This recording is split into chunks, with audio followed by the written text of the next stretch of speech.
باری چاودێری سیاسی لە سلێمانیەوە لەگەڵما بەڕێز جەباریم کاتت باش.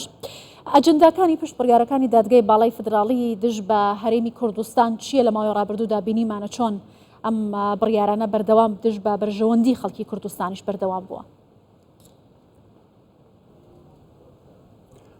سپاس سەرەتا سەبارەت بەم بڕیارانەی ئەم دوایی محکەمەی ئەتیحادی بەداخەوە یعنی ئەوەی تێبینیەکەنەوەی ئەوەی خەڵکی مختەز لە بواری یاسا و دەستوریش ئاماژیان پێکرد ئەم محکەمە هاتووە یەکەم خاڵیەکە مەگەر سیرکەین ئیشی پەرلەمانەکە لە دەرکردنی یاسا لە هەموارکردنەوەی یاساکان ئەمە کارێکە ینی ئیشی محکەمەی ئیتیحادی نییە واگە تەماشاکەین لە 2023ەوە تا ئێستا نزیکی 137 بڕیاری دەرکردو ینی ئەم هەموو فشاریان هەموو زەختە زۆرە لەوەی محکەمەی ئیتیحادی ئەمانە ئیش لەسەر ئەمە بکە پێم وایە ئەمە ئیشی پەرلەمان بوو بیکە یان لە مۆزوعی هەموارکردنەوەی دەستور و یاسا و ئەمە خاڵی کە زۆر گرنگە ئاماژەی پێ بکەینەوەی مافی پێکاتەکانە مافی پێکاتەکان بەڕاستیەگە تەماشای دەستورکەین و نەسەکەی لێرە لە مادەی 49 نووسراوە یەکەم نووسراوە هەر بە عەرەبیەکەی بەم شێوەی نووسراوە ئەڵێ يتكون مجلس النواب من عدد من الأعضاء بالنسبة لمقعد واحد لكل 100,000 نسمة من نفوس العراق يمثلون الشعب العراقي بأكمله يتم بطريقة الاقتراع السري ويراعي تمثيل سائر مكونات الشعب العراقي يعني ليرى لما ديكي زور رون لدستور آماجي بتشي كردو بوي لبرلمان العراق مراعاتي تشيكرا مراعاتي بيكاتكان كري باشا خير تولى دستوركي خود باسي واكي كمراعات كري واليد اما ل 1992 كالبجادن كراو لبرلمان كردستان باراستيكي زور جيرانا سركردياتي سياسي كرد ئیشان لەسەرەوە کردووە کە مافی پێکاتەکان پارێزراو بێ چی تورکمان بێ چی ئاشووری بێ چی کلدان بێ هەموو پێکاتانی کالیانیمە و ئەگەر سێریشکەین بەعدێکی سیاسی و بەعدێکی ئینسانی و بەعدێکی نێودەوڵەتیشەیە کە لە دوای بڵین ئازادبوونی عێراقەوە زیاتر ینی هاوپەیمانان بە تایبەتی ئەمریکا و بەریتانیا وڵاتانە و یوێن تاکیدیان لەسەرەوە کردووە ئەبێ مافی پێکاتەکان زامن کرێ لە عێراق و لە هەرێمی کوردستان ئێستاوان هەم دژی مادە دەستوریەکانی خوان ڕەفتارەکان هەم دژی ئەو پرەنسیپانەی کە مافی پێکاتەکانە پارێزێ بۆیە لێرەوە خەرقێکی گەورە هەیە بۆ نەستی دەستور و بۆی شوکاری پەرلەمانی بەڕێز حەسەن ئەگەر وابێت بۆ خۆی دادگای باڵای فدراڵی شوێنی پەرلەمان و حکوومەتیشی گرتوتەوە کێ ئەمڕۆڵە بە دادگا دەدات؟ بەداخەوە زۆر بە ڕاشکاوانە قسە بکەین یعنی دوور لەوەی کە ڕوتوشی شتەکان بکەین هەر وەکو خۆی باسیکەین ئەیسا دوو حکومەتمانەیە حکومەتێکمانەیە کە حکومەتی هەرێمی کوردستانە حکومەتیشکە هەیە حکومەتی تەیارە حکومەتی ئیتاری تەنسیقیە یا حکومەتێک نییە تەمسیلی هاوپەیمانی ئیدارەی دەولەتە ئەگەر حکومەتێک بێ تەمسیلی هاوپەیمانی ئیدارەی دەولەت بکە ئەوەی کە وەرەقەیەکی عەمەلی هەبوو ڕێکەوتوبوون کە هەموو کەلانە سیاسی کوردیەکانی تیابوو و شیعی تیابوو سونەی تیابوو و ئەمە وای لێ کردووە بەڕاستی ئەمان وەکو ئیتاری تەنسیقی کارکرد لە محکەمەیە کە سیرمان کرد سەرۆکی پەرلەمانیان لابرد هەوڵیاندا ینی بەو تیجاها کە وردە تەحجیمی دەسڵاتی سونە بکەن و ئێستا هەوڵی تەواوێن کە قوارەی هەرێمی کوردستان لە ڕێگەی ئەوەی کە پێشتر بەداخەوە بەشێک لە شیعەکان پیان نەکرا بکە لەسەر دەسڵات بوون زۆر بە ڕاشکاوی ئەڵێن لە ڕێگەی بڵێن ئەسکەرتاریەتەوە لە ڕێگەی ئەوەی کە کرا لە ڕابردووە داگیرکردنی کەرکووگەوە و ئەو شوێنانەی کە ئێستا لە ڕێگەی محکەمەی ئیتیحادی تەوزیفی هەموو ئەو شتاناکە لە ڕووی استراتیجیەوە محکەمەی ئیتیحادی زۆر بەزەقی زۆر بە ڕوونی دژی دوو پێکاتەی سەرەکی ئەم وڵاتە کارەکەویش پێکات ینی دوو کەوینی ئەساسی ئەگەر شیعە و کورد و سیرکەین شیعە و کورد و سونە سیرکەن دژی کورد و سونە هەنگاوانیە لەبەرەوە پێم وایە ئەبێ هەموو لایەک وشیار بین کە ئەمە زەنگێکی مەترسیدارە کە ئەمە ئەمانگەڕێنێتەوە چوارچێوەی سفر یان مڕەبعی سفرەوەی پێڵێن بەجاریش کە سەر لە نوێ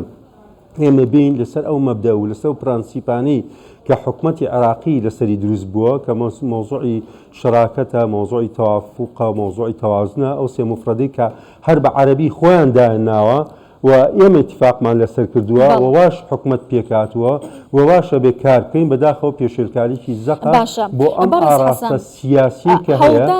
بڕواکەم لە ئایندەیە کێشەی زۆر دروستەکە. هەڵدان بۆ لاوازکردنی قوارەی سیاسی هەرێمی کوردستان لە کاتێکدا هەرێمی کوردستان خۆی قوارێکی یاسایی و دەستوریە چە بە هەوڵی ناوخۆی چە بە هەوڵی دەرەکی و ئەقلیمی قازان بچە لایەنێک دەگەێنێت. ئایا دادگا بۆ ئەمە بەستە بەکار دەهێنرێت لە عێراقدا واتە سەربەخۆی دادگا بە تەواوەتی دەچێتە ژێر پرسیارەوە لەم خاڵانەدا؟ بەداخەوە محکمەی ئیتیحادی وای کردووە هەمیشە لە بڕیارەکانیان جادی کردووە بە دوو بەشەوە. لە جاتەوەی محکمەی ئیتیحادی دەورێک ببینێ و شارەزانی لێوێنە و خەبیرانەی لێوێنە و ڕاوێژکارانە لێوێن ئەو یاسا ناسانەی لێوێن ئەبێ کار بکەن هەموو ئەو بڕیارانەی دەرەچی لە ڕووی کۆمەڵایەتی لە ڕووی دەرونی لە ڕووی ئابووری زیاتر ئاسوودە بەخشێ بە خەڵکی عێراق بەگشتی و خەڵکی هەرێمی کوردستان بە تایبەتی. واتە ئێمە سیرمان کرد لەو قەرارانەی یان کە سەرۆکی پەرلەمانیان ناردەوە ماڵەوە بەو قەرارەی کە دایان جۆرێک لە دووبەرەکی دروست بوو لە بینی سونەکان لە بینی شیعەکان. بۆی ئیستاگە تەماشاکەین محکمەی ئیتیحادی نەبووتە فاکتەرێک بۆ ئاشتەوایی نەبووتە فاکتەرێک بۆ زیاتر نەسیجی کۆمەڵایەتی پێکەوە بێ لە عێراق. ئێستا مەسەن سونەکان بە تایبەتی لە ئەنبارەوە تا داوای چیەکەن داوای هەرێمێکی سەربەخۆکەن بۆ داوای هەرێمی هەروە لە مووسڵی شەوابین بۆ داوای ئەواکەن کازانن لە عێراقا تەوەجوویەکەیە بە تایبەتی محکمەی ئیتیحادی بۆ ئاراستەیشەکە کە ئەجندەی بەشێک لە شیعەکان جێبەجێ بکە کەوانی بادڵستنەوانی لە ڕووی ئایدۆلۆژیاوە لەگە وڵاتێکی هەرێمیە متتەفقن بەم نەخشەیە بڕۆن. من ئەمێ نەیشارمەوە بەڕاستی ئەو تەوەجوهەیە کە هەیە محکمەی ئیتیحادی بە ئەوێت چۆن لە پرۆسەی بەڕێوەبردننی هەڵبژاردننی ئەنجومەنی پارێزگاکان کاری کرد بەو ئیتیجاها و بەو نەسقە و بەو نۆرمە ئیش بکە بۆ هەرێمی کوردستان دەنا ئەبوایە ینی ئەو خاڵانە ئەو وردەکاری کە هەیە خۆی نەکردا بە بەدیری پەرلەمان خۆی نەکردا بەوەی کە یاسا دەرکا و یاسا هەموارکراوەوە ڕێز لەو مادە دەستوریانە بێت کە لێرە مادەی 49 لە دەستوری عێراقی زۆر بەزەقی باس لە ئەوە کابێ مڕاعاتی پێکاتەکان بکرێ. بۆیە بەداخەوە محکمەی ئیتیحادی ئەو ڕۆڵە و ئەو دەورەی نابینێت کە عێراقیەکان چاڕێەکەن لی کە ئاشتەوایی و سلمی ئەهلی دروستکە لە عێراقەوە زیاتر وا بکە بۆ ئاراستەیە بێ کە فعلا هەموو لایە کە یاسایەکی دەرکرد کە بڕیارێکی دەرکرد ڕاستە بڕیارەکانی مولزەمە هەموو لایەکەوە ئازانێت کە بڕیارەکانی مولزەمە ئەبێت جێبەجێ بکرێ. بەڵام مادام بڕیارەکانی مولزەمە بێ وردەکاری زۆر بکە لەو بابەتانی کە تەرحیەکە لەو بابەتانی کە قەراری لەسەرەیە.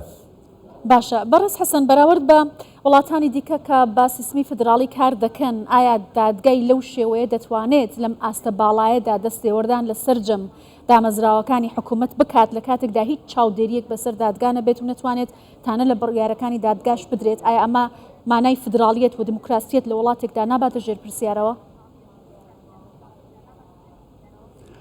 خۆی مۆزوعی پرۆسی دیموکراسی و بوونی محکمەی ئیتیحادی یعنی ڕەنگە لای هەموو حزبە سیاسیەکان بە تایبەتی لە هەرێمی کوردستان و لە عێراق ینی حاڵی تەندروستە کە تۆ محکمەیەکتە بێ لە کێشەکانە لە گرفتەکانە لە قەیرانەکانە لە ئەزمەکانە بگەڕێیتەوە بۆی وەکو حاکەم بێتە. بەڵام بەداخەوە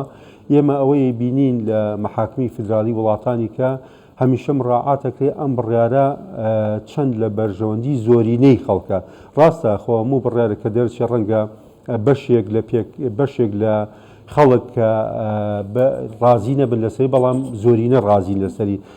یعنی نەیتوانی ئەو زەمینە یاساییە بۆ خۆی دروستکە کە خەڵک کە محکمەی ئیتیحادی دانشێ قەراربانی پێشوەختە لایەنی سیاسی هەیە تەخمینەوەی کردووە کە محکمەی ئیتیحادی لەم فەقەرەیە دژی لایەنێکی سیاسی حزبێکی سیاسی دیاریکراو کە پارتی دیموکراتی کوردستان ئەم قەرارایە.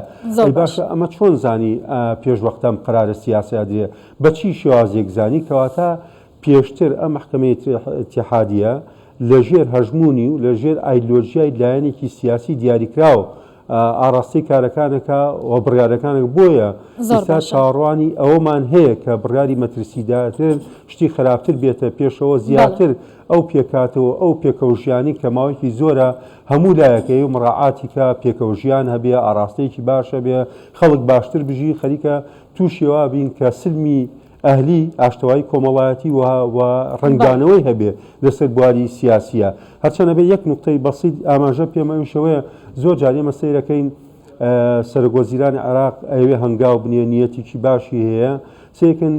لێرە ئەو دیوەی کەزاڵە بەسەر محکەمەی ئیتیحادی و بەشێک لە ملیشیاکان ئاراستەیەکەن بەڕاستی سێکەین شتێکی دژ بە یەک دروستە بێت کە ئەمە بەڕاستی خزمەت ناکەنە بە پرۆسی سیاسی لە عێراقا نە بە ئاشتی نە بە ئیستیقرار نە بە دیموکراسیەتیش لە عێراقا. زۆر باشە. بەڕێز حەسەن جەباری چاودێری سیاسی زۆر سپاس لە سلێمانیەوە لەگەڵ مام.